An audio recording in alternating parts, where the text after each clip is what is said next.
তো বন্ধুরা ফাইনালি আজ যাচ্ছি ছুটির, তো দেখো রেডি হয়ে বেরিয়ে পড়েছি। তো এখন যাবো স্টেশনে পৌঁছে গেছি। স্টেশন থেকে এখন ধরতে হবে অটো ধরে সোজা যাবো মুম্বাই এয়ারপোর্ট। তো মুম্বাই এয়ারপোর্টে আমার ফ্লাইট আছে কলকাতা এয়ারপোর্টে যাওয়ার। তো আমার বাড়ি তো কলকাতায়, এখন চলে গেছি অটোতে উঠে দেখো লাগেজ নিয়ে উঠে পড়েছি অটোতে। তো এখন শুরু হচ্ছে আমার জার্নি। তো বন্ধুরা দেখা হচ্ছে এখন মুম্বাই এয়ারপোর্টে। তো লেটস এনজয় দ্য মিউজিক।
তো বন্ধুরা ট্রাফিক লাইন অবশ্যই মেনে চলতে হবে। Safe drive save life.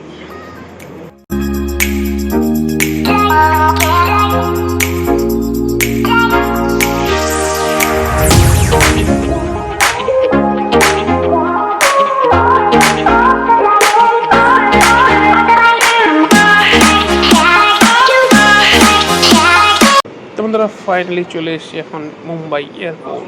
তো চলো এয়ারপোর্টটা একটু দেখিয়ে দিই তোমাদের।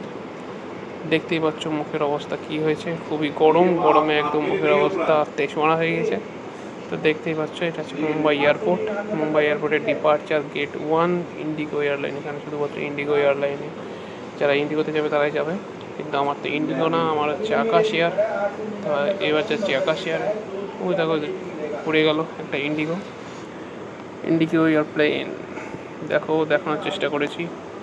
তো অনেক বোর হচ্ছিলাম এয়ারপোর্টে বসে, ওই জন্য একটু ভাবলাম ড্রয়িং করে নিই। তো এটা আমার হচ্ছে বোন, এটা হচ্ছে আমার কাকার মেয়ে।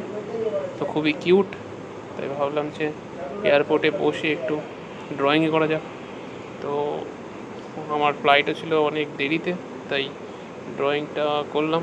তো ড্রয়িংটা প্রায় কমপ্লিট হয়ে গেছে। তো আমার ফ্লাইটেরও প্রায় টাইম হয়ে গেছে। তো ফাইনালি আমি চলে এসেছি এখন ফ্লাইটের মধ্যে। তো বন্ধু আজকে ছিল এই পর্যন্তই ব্লগে। তো দেখা হচ্ছে পরবর্তী কোথাও। Take care.